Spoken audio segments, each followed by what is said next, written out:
नमः शिवाय। ओम नमः शिवाय का अर्थ है मैं भगवान शिव को नमस्कार करता हूँ या मैं उस मंगलकारी को प्रणाम करता हूँ। यह मंत्र न केवल एक प्रार्थना है बल्कि एक गहन आध्यात्मिक साधना भी है जो मन को शांत करने और नकारात्मक ऊर्जा को दूर करने और सकारात्मक ऊर्जा का संचार करने में मदद करता है। सावन के महीने में नियमित रूप से ओम नमः शिवाय मंत्र का जाप करने से गहरा आंतरिक परिवर्तन होता है।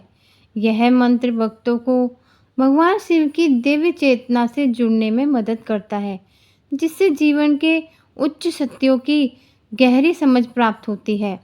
इससे व्यक्ति को भौतिक दुनिया की नश्वरता और आत्मा की शाश्वत प्रकृति का एहसास होने लगता है। इस मंत्र का जाप करने से भगवान शिव की कृपा दृष्टि बनी रहती है। यह मंत्र जीवन में आध्यात्मिक कवच के रूप में कार्य करता है, जो आपको किसी भी तरह के नुकसान से सुरक्षा प्रदान करता है और जीवन की चुनौतियों से बाहर आने में मार्गदर्शन करता है। हर हर महादेव। आज सावन मास का 8वां दिन है। आज आप सुनेंगे श्रावण मास महात्म्य का 8वां अध्याय, जो कि बुधवार और बृहस्पतिवार व्रत की कथा से शुरू होता है। सुनते हैं। ईश्वर ने कहा, सनत कुमार, अब मैं आपसे पापों का नाश करने वाले बुध तथा बृहस्पति व्रत को कहूँगा, जिसे श्रद्धा के साथ करके प्राणी उत्तम सिद्धि प्राप्त करता है। ब्रह्मा ने चंद्र को ब्राह्मणों के राज्यासन पर अभिषिक्त किया। किसी काल में चंद्रमा ने श्री बृहस्पति की तारा नाम वाली पत्नी को देखा। वह रूप यौवन संपन्न लावण्य मद गर्वित को देख उसके रूप पर मोहित हो काम बाण के वश में हो गया। अपने घर में रख चंद्रमा ने गुरु पत्नी का बल से भोग किया। इस प्रकार बहुत काल बीत जाने पर उसे एक पुत्र हुआ। वह विद्वान, रूपशाली, सर्व लक्षणों से युक्त बुध नाम से प्रसिद्ध था। बृहस्पति अपनी स्त्री को खोजते हुए चंद्रमा के घर में गए। चंद्रमा ने कहा, मेरी पत्नी दे दो। गुरु की स्त्री के साथ तुमने कैसे गमन किया? गुरु तुल्य पाप से तेरा कैसे छुटकारा होगा? इस बड़े पाप के सहयोग में तुम्हारी कैसी बुद्धि हुई?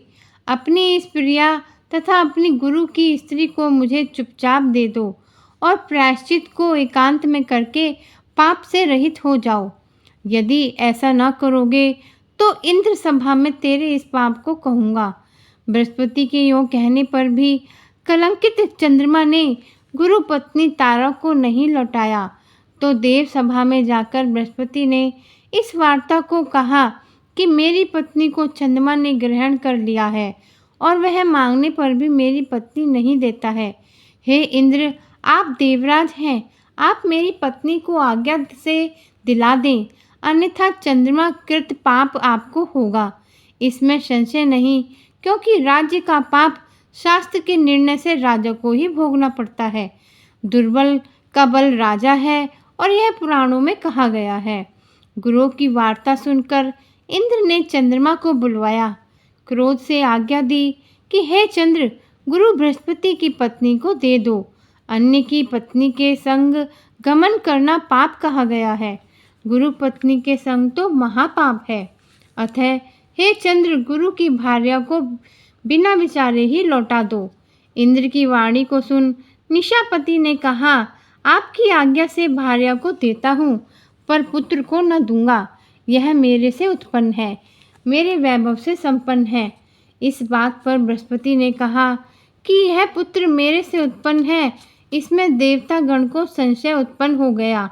देवताओं ने यह विचारा कि किसके शरीर से पुत्र पैदा हुआ है। इस वार्ता को तो माता जानती है। देवताओं ने बृहस्पति की पत्नी तारा से पूछा, किसके द्वारा गर्भ है? हे कल्याणी, सत्य कहना, तुम मिथ्यावाणी मत कहना।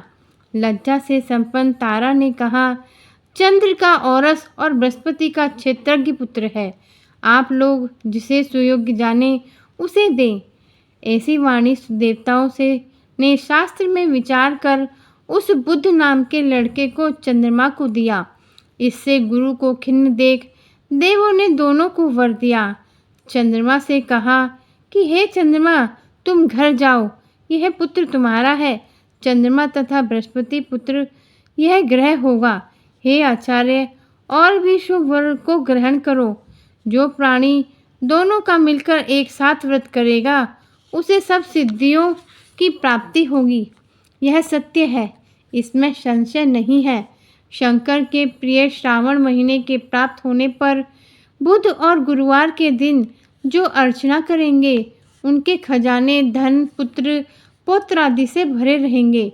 नैवेद्य दही भात से दोनों मूर्तियां लिखनी चाहिए।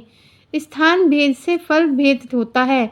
जो मूर्तियों को झूले पर रखकर अर्चन करता है वह दीर्घायु तथा संपूर्ण गुणों से युक्त पुत्र प्राप्त करता है। जो प्राणी खजाने में मूर्तियों को रखकर यदि अर्चन करेगा तो उसके खजाने की अभिवृद्धि होगी तथा उसका क्षय कभी नहीं होगा। पाकशाला में रखकर अर्चन करने से पाक वृद्धि और देवागार में रखकर अर्चन करने से देव की दया होती है। शयन गृह में रखकर अर्चन करने से स्त्री का वियोग कभी नहीं होता। धान्य गृह में रखकर अर्चन करने से धान्य की वृद्धि होती है। इस तरह यथास्थान में उसका फल प्राप्त होता है। 7 साल व्रत करके उद्यापन करे। पहले रोज अधिवासन कर विधि द्वारा अर्चन करे।